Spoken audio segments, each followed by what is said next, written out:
Hey guys, it's Penelope in London, and what I'm going to do is run through the Gemini full moon for you, which is happening in a few hours' time. We've got 4:35 a.m. in the United Kingdom, and it's at 27 degrees. And what we're looking at is the full moon, and I'm going to show you solar fire. But the other thing I'm going to do first is show you my chart so you can get an idea.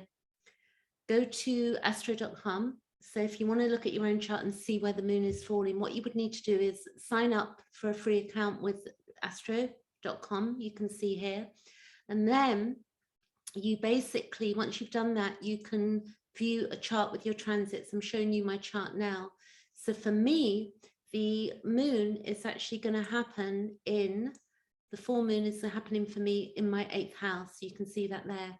And this chart is for the 19th, and a few hours earlier at 27 degrees, it's going to be just about here, and it's going to fall on my Jupiter. It's doing a few tricky things for me as well, which I don't mind because I get the moon, my emotions. It's squaring to my Saturn down here and just about my Chiron as well. So you can begin to see that that's 90 degrees. So if I show you, the moon will be here. So that's 3, 6, and that's 9, and it's 27 degrees. And you can see here that you've got 3, 6, 9, and that, if you look, is 27 degrees. That's my Saturn, and my Chiron is at 25, so it orbs into that as well. And when you look at this, the moon is rather fleeting that it moves, but this will show up for me for the next full moon is 2 weeks, and a new moon is the whole month. It affects like the energy of that full moon. So what I'm going to explain to you, I'm going to come off camera in a moment and run through the meanings. If you want help with your chart work, I look at it from a healing perspective. I don't look at it from the magical, airy fairy stuff. I go really deep into the healing modality of what a chart is, because it can show, as we can see on a chart, if you look here, you can see Chiron. It's on my IC at birth, and this will show the wound that we've come in with and then how we work through that. Chiron takes 50 to 51 years to move around the chart. It's already gone around once. You can see it's here currently in the sign of Aries.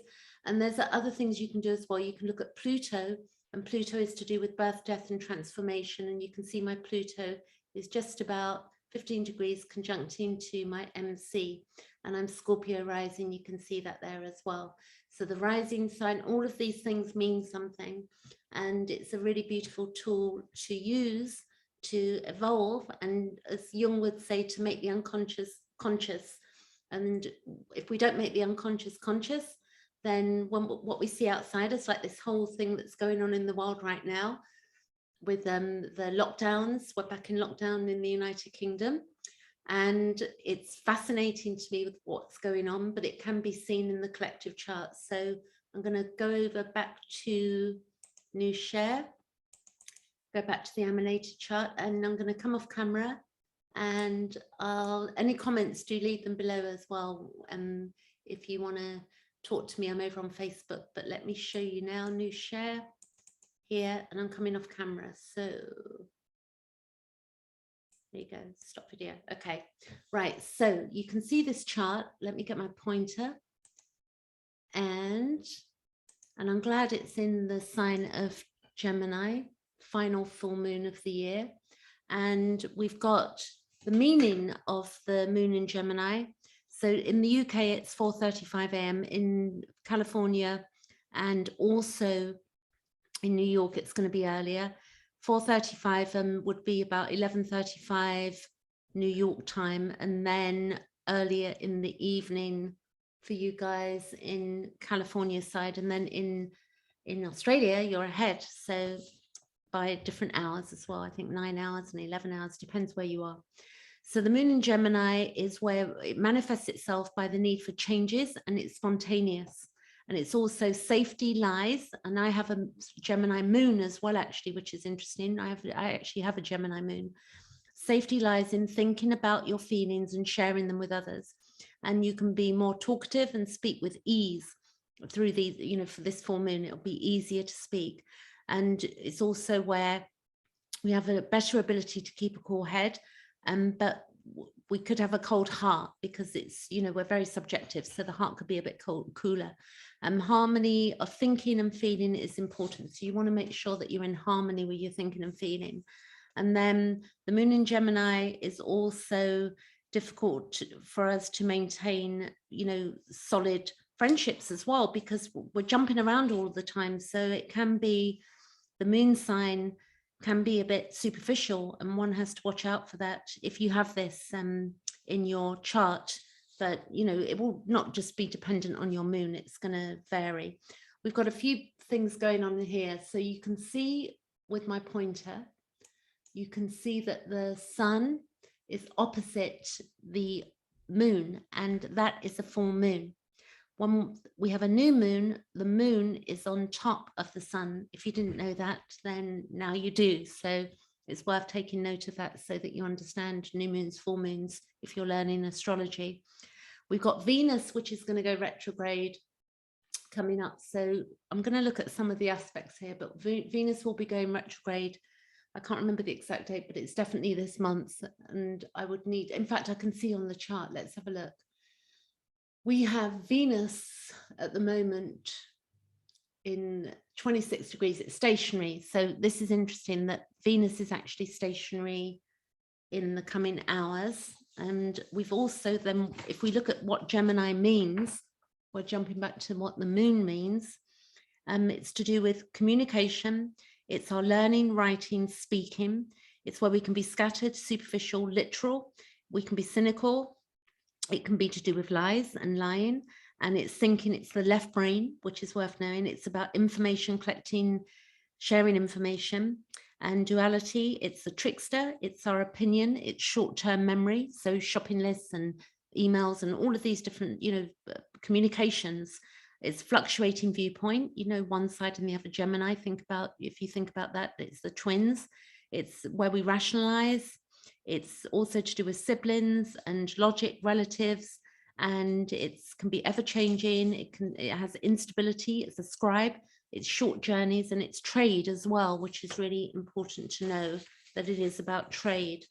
And we've got this odd time of year because we're all going through lockdowns, and it's supposed to be a festive season, but I can see that it's not that way for everybody, because some countries are still having to, you know, basically separate themselves from family members, etc., due to news and media coverage that's telling us certain things, and then we're hearing other things from other countries. So it's hard to know and sort of fathom what the absolute truth is at this time, but all will come to surface. And the reason is that we have this Pluto, which is birth, death, transformation, and it's in Capricorn. And then we have Venus also, which is stationed, which is going to go retrograde. So this up here is where things get uncovered.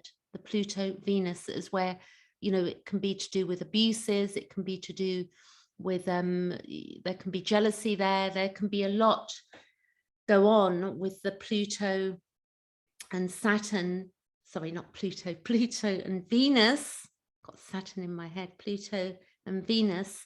I'll give you a little bit on that. It says where it's, so Venus is about our needs. When I think about it, Venus is our needs. It's our inner needs. It's the ruler of Taurus, and it's ruled by Taurus and also by Libra. And it's also about beauty. Venus can be about beauty. It's about money, and Pluto's transformation. So when these two are conjunct, it's a powerful force. And it comes into our partnerships as well, because that's Scorpionic. When we look at the Scorpio energy, it's also, you know, Mars really links in also with Pluto. It's our drive. And basically there can be a power struggle, but there's also potential here for the source of healing and empowerment.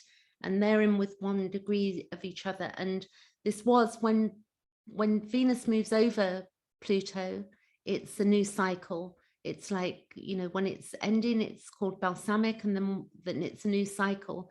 The thing is that it's going to go back over Pluto. It's going to be in the sign of Capricorn now until March, which is a hell of a long time. So I'm going to show you that. We're going to go weeks ahead. So watch this Pluto and Venus, if you watch this here, and I'm going to show you. So it's going to go 1 week, and we're going to go back. So it's going to go back to 11 degrees, then it's going to go 12, then it go forward again. So let's see.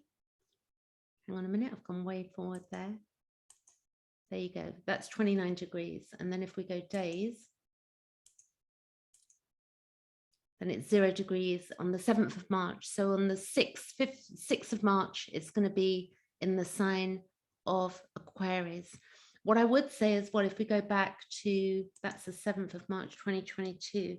So we've got, that's 3 months.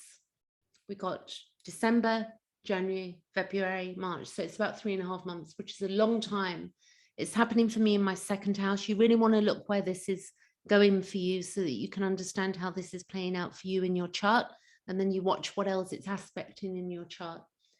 And if we go back to the 19th of, and it's going to be the 18th, this full moon for you in the USA, and be aware of that, 19th of December, 2021. And we're back to here. So the other thing is that Mars is going to be heading towards Pluto, and that's upcoming. And that Mars, the last time it went over Pluto was the week of the lockdowns in 2020. Mars takes 2 years to move around the chart. So you can see Mars there. Okay. So what I'm going to do now is go back to, so you can see how this works, taking into account that Mars takes 2 years around the chart on average. That's I think it's actually 600 and something days, but I can't recall off the top of my head. So if we go back now to, let's say if we go back to the 12th of January, 2020, I want to show you that this was the Pluto-Saturn-Jupiter conjunction that we had up here. This was the 12th of January, 2020. And you can see that what would have happened was Mars was in Sagittarius 2 years ago. And if we go days ahead, I want you to watch the Mars. This is 2020, because when that Mars hit the South Node, February, you can see what's going to happen. We had, this was the end of February. This was the week before things started to get locked down in that, you know, over that period of time. We heard from Italy, you may recall that. So then the Mars moved over the South Node, then it moved over Jupiter. That was the 22nd of March, 2020. Then it moved over Pluto on the 24th of March, 2020. And then it moved over Saturn on the 1st of April, or it would have been the end of March. So we had lockdowns then. The UK went into full lockdown. No flights were allowed out of the UK at the end of March 2020. So I'm going to be fascinated to see what goes on when that Mars, because if we go now years ahead, because that's the 1st of April 2020, and if we go a year ahead, and then this is 2022, we don't want to go do that. Let's go months now. So Mars, after a year, was down in Gemini at 16 degrees. And actually, the other thing is that Mars will go in August, I can't remember the exact date, will go retrograde in Gemini, and it will be there for a long time. So that's worth looking ahead towards as well at some point. I'll make another video on that. So if we go months, so watch Mars, you can see the red symbolism there. And this is the 1st of December, this is the 1st of January, and that's the 1st of February. And then you can see it will move over, it will be up there again with Pluto on the 1st of March. And then also the USA, this is 2022. And then the Pluto return for the USA is also, I think, it's around February the 20th or something like that. Again, I'd have to check the date, but with the chart.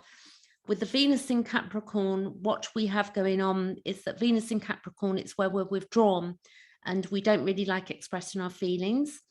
So it's going to be, we've got to recall now that this is going retrograde in the sign, that Venus is going retrograde in the sign of Capricorn. So let's go back and we're going to come up to today, which is the 19th of December, 19th.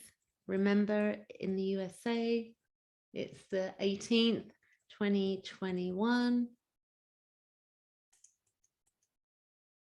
19th. There you go.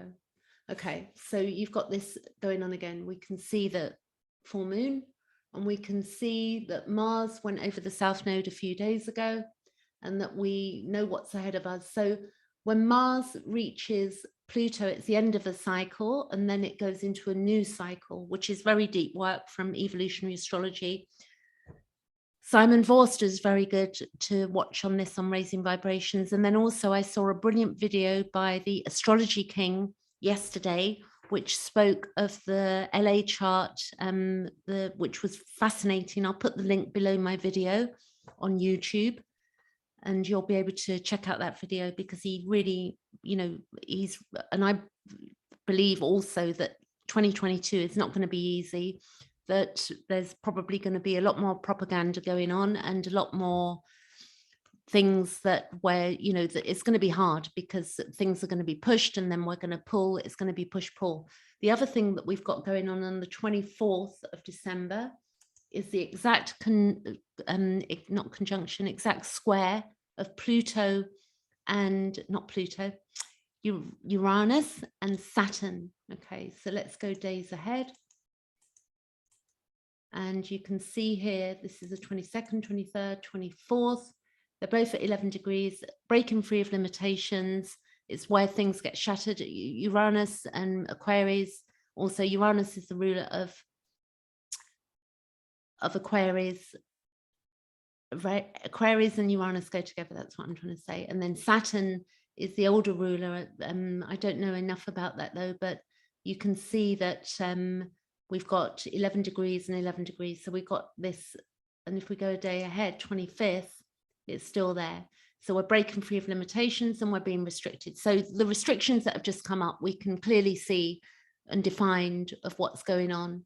There was something in the news in the UK last year where whilst everybody was under lockdown, the British government were having a Christmas party at their Downing Street property. So I think a lot of people are going to feel very resistant to what's going on in the United Kingdom, from what I'm seeing, from what's being said. It's very fascinating to watch things play out, because it seems one rule for one and one rule for another, and we can't have that. If we're working together as humanity, teams of people, we need to be really looking after each other and the mental health of humanity as well. And a lot of people are not being looked after at this time. So we've got a way to go into understanding what's really going on. The Venus in Capricorn, coming back to that, you see that there, Venus, this is the 25th of December. And also the sun, that's the other thing. The sun will be 0 degrees, 22nd of December, and the sun will be in Capricorn as well. So the Venus will be retrograde at this point, stationary, and then it goes retrograde at 20th of December, which is a day away. And we've got, it's already stationed. So it's like the Capricorn is where we don't like to show feelings in public, and also where we want to keep our relationship secret. So what it's about secrecy. It's like we want to keep things secret. So it's our inner needs. And it's also where we don't want to get involved in a relationship unless the other people have shown their interest in some way. So we could be a bit withheld, because if you think of what Capricorn is, if you think of the goat on the mountain edge, it's one step forward, two steps back. It's very much Saturn based Capricorn as well. And we also maybe more, we want things to be straightforward as they are. And it's also about traditional values such as loyalty and stability. And also we will only start trusting when we've known people. So, you know, if new people come in, we may be checking people out to see if we can trust. And if we look at what's going on in government and worldwide at the moment, can we trust? Can we trust? I mean, this is the big question, isn't it? What can we trust?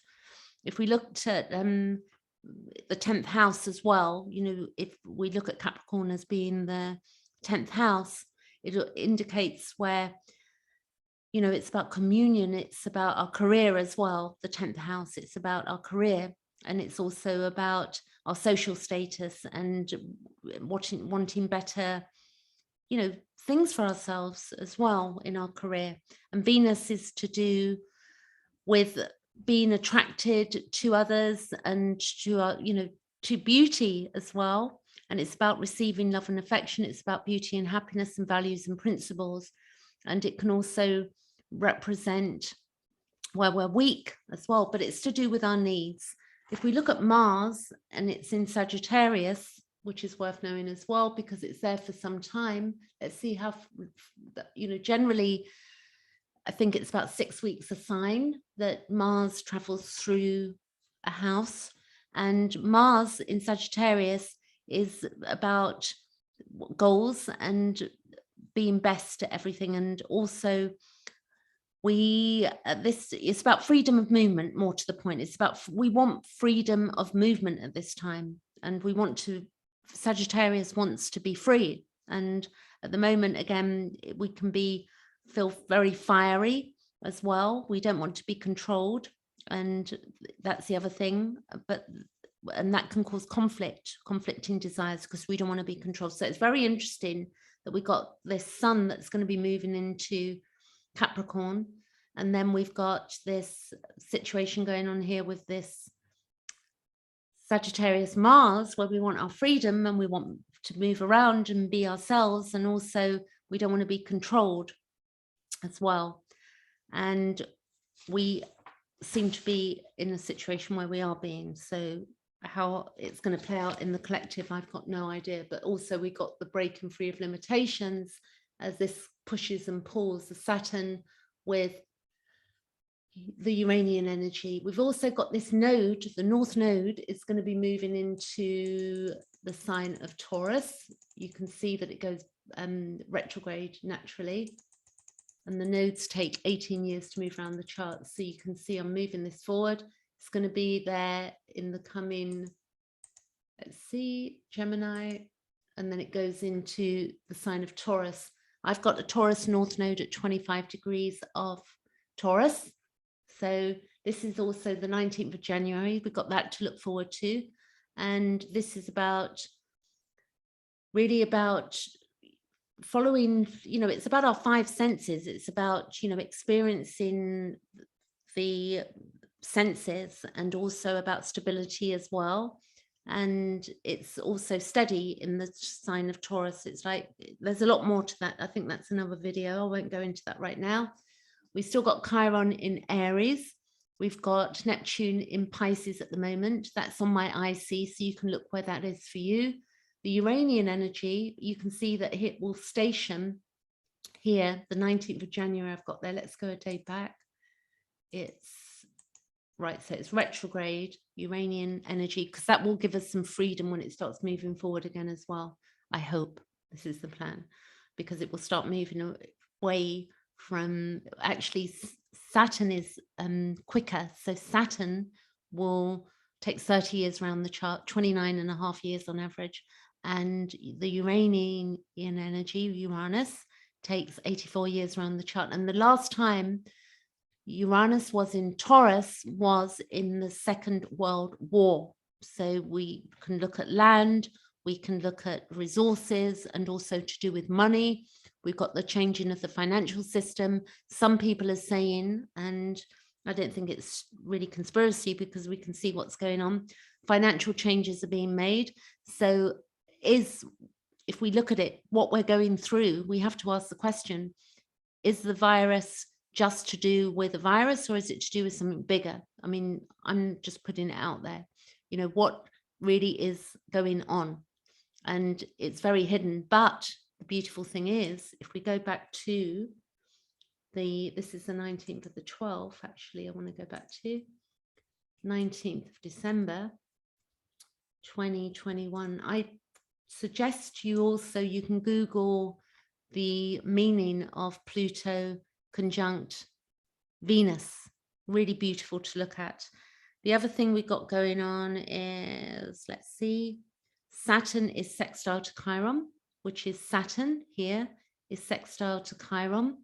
And this for us is where it's, or Saturn is, we know about restriction and it's our structure, and Chiron is about the wound. It's the wounded healer.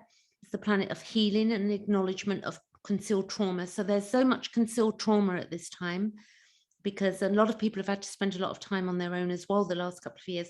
With Saturn in flowing aspect to Chiron, there is a general authority wound coming up. So, you know, the authority is causing some wounding at this time. We know this to be true. It's a fact.